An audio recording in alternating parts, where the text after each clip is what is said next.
Hello and welcome back to my at-home wound care series. If this is your first time here, I'm Nurse Alyssa, and today we're going to be going over how to care for your feet at home when you have diabetes. But first, if you could hit that subscribe button, it would be greatly appreciated as it truly does help my channel grow. So let's get started. So why do people with diabetes have increased risk of feet problem? So there are two main reasons: nerve damage and slow wound healing. So the first one, wound damage, it's called neuropathy. Okay, so this prevents a person from feeling when their foot has been injured. Okay, neuropathy is a condition that develops with people who have had diabetes for a long period of time or whose blood glucose levels are not managed well. The type of neuropathy that people with diabetes tend to have is the loss of ability to feel normal pain signals in the injured feet. Okay, it is not it's not usually a total loss of feeling, but rather a numbness or a tingling. Because the neuropathy, a person with diabetes may not know that they have an injured foot, okay? Even the smallest injury left untreated with a person with neuropathy can lead to a foot ulcer that becomes a serious health issue, okay? The next problem is slow wound healing. So people with diabetes often have poor blood flow to the feet because changes in their blood vessels caused by the disease. So without good blood flow, wounds can take a really long time to heal and they may even stop altogether, which is a very serious health problem. So how can I prevent diabetic foot complications? So you want to start with a healthy lifestyle.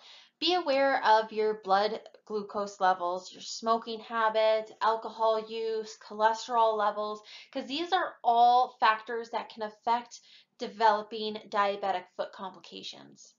We want diabetics to exercise daily unless they have an active ulcer. Okay, if they do have foot complications, you can try a stationary bike or swimming. And we want to set realistic, practical lifestyle goals that will reduce the risk of diabetes-related foot complications. So reducing your smoking, reducing your alcohol consumption, eating more greens, okay? These are all ways to increase your health. You also want to be looking at your feet every day, performing your foot inspections. Use a mirror to look at the bottom of your feet. Check all parts of the foot, the tops, the bottoms, the sides. So you should be checking the skin, looking for broken skin, redness, callus buildups, cuts, bruises, scratches, cracks, blisters, ulcers, anything that looks different or new or unusual. Okay? You also want to look at your toenails, look for tears, irregular edges, skin changes, bruising, trauma. Okay, and then next we also would like to check the temperature of our feet. So they do suggest an infrared thermometer. Now you can get this even at Canadian Tire or any really any type of store like that has like tools, whatnot, to check to see if one foot is hotter than the other, because those changes can definitely be an indication that something's coming. There's some sort of infection there. So those are great to have, and they're not too expensive. You can normally find them on sale for about $20 to $30 from those places. You also want to build a team. So you want to get to know your foot care team and your footwear providers, such as your podiatrist, your chiropodist, your foot care nurses, as well as any professional that helps you with your general health, such as your doctor or diabetes educator. Okay. You need to take charge of prevention. So when you visit your primary health provider, always take off your shoes and let them inspect your feet. Make sure that they're not noticing any changes or anything going on with your feet, maybe that you're not noticing. Okay, so when you're taking an active role, things that you should be doing, for your skin and your nail care is making sure that your feet are cleaned daily and dried, especially between your toes, because these are spots that tend to hold moisture, and that creates an easy wound environment. Okay, we want to moisturize our skin on our feet daily, but not between our toes because they do hold moisture, so it's not somewhere we need to moisturize. And we want to keep our nails trimmed properly. Now, you can talk to your doctor about this because with diabetes, your nails tend to get quite thick, so you should sometimes have a foot care nurse care for your nails properly. So protecting the feet, foot damage in a person with diabetes, it takes a really long time to heal. So the most important thing is that we are protecting the foot from damage. Prevention is number one with diabetes for feet ulcers. So here are some tips. So before putting on socks, we want to check for tears or seams that could rub on the foot, causing pressure. Okay, where you want to wear shoes that fit properly. So you want to wear the right type of footwear, have them properly fitted. You can also get the orthotic insoles, so they'll have you walk across, and they will fit a insole for your foot, so we're not getting those thick calluses, because a callus will also cause a pressure. It causes excess pressure, and eventually you will get an ulcer from those calluses. So we also want to shake out our shoes before putting them on every single time. Why is this? Because you can't feel your feet properly. So if there is anything inside that shoe, if a dog put a bone, if there's a tack stuck inside there, if there's a rough spot in the seam, your foot is not going to feel that. So you want to make sure that you feel inside the shoes before you put them on. We also want to avoid extreme temperatures. So we don't want to use heating pads on our feet. We always want to check the water temperature before stepping into it.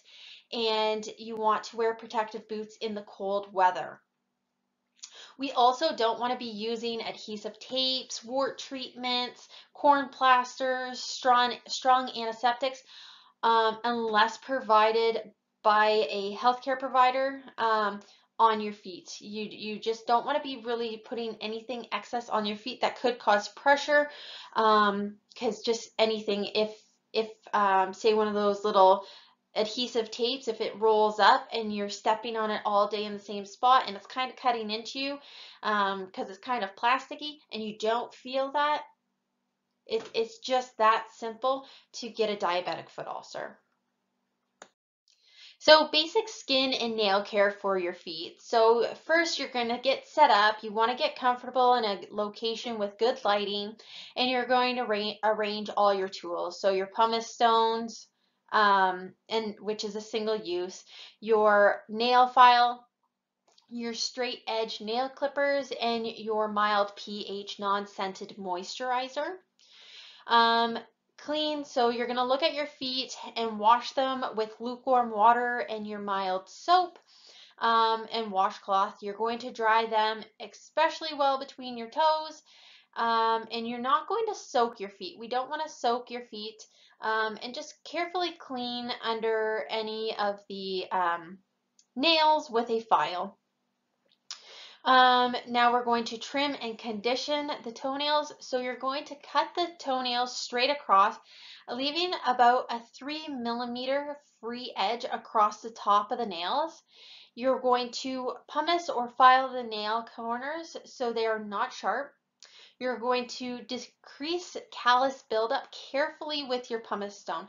So I want to say very carefully here because we don't want to go too deep. So that's why we need really good lighting. We need to visually see our feet where we're filing down. If you cannot see the spot that you're filing, do not file that spot. Even if there's a callus there, you may possibly go too deep. If you go too deep, this will cause major issues. It will cause infection. It will cause an ulcer. So very, very cautious with removal of calluses, okay? And then we're just going to moisturize our feet after. If they're dry, do not get between those toes. And then to finish, we're just going to note anything unusual, take photos if needed, and clean all reusable tools with soap and water. Let them air dry, and then you're going to disinfect the tools with 70% isopropyl alcohol. I did just want to put, once again, a big caution sign here, because if you have diabetes, you are at high risk of foot complications greater than the average person. If you do your own skin and nail care, injuries can happen that lead to serious harm, okay? If your healthcare provider has told you that the risk of the complications are low and that you can do your own skin and nail care, follow the steps above. However, if you are at high risk, only a trained professional should be doing your skin and nail care beyond the daily foot washing, okay, and moisturizing. Like I said earlier, if you can't see properly for your feet, if you can't reach a certain area or visually see a callus, do not remove it.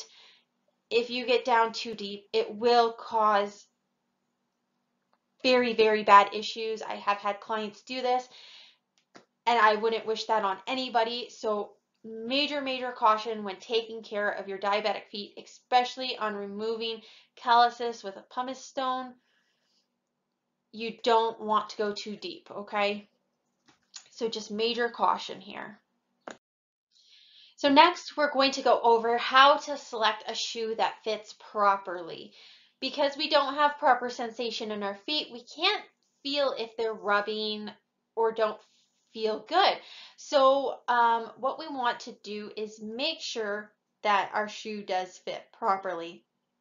So we can do this simple test on a blank sheet of paper. So what you're going to do is you're going to stand up with your foot on a blank sheet of paper, okay? Full weight on your feet, and you're going to have a second person draw the outline of your foot with the pen vertical and go over the outline of your foot.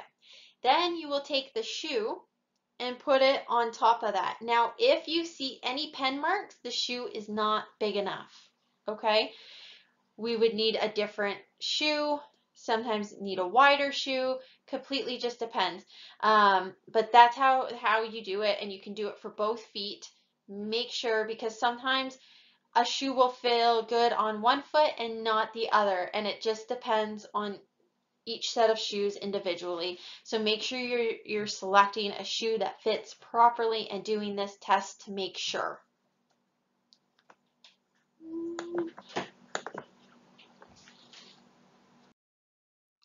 So that's all I have for this video of taking care of your diabetic feet at home. If you haven't done so already, if you could please smash that subscribe button, it would be greatly appreciated, and I will catch you all in my next video. See you guys.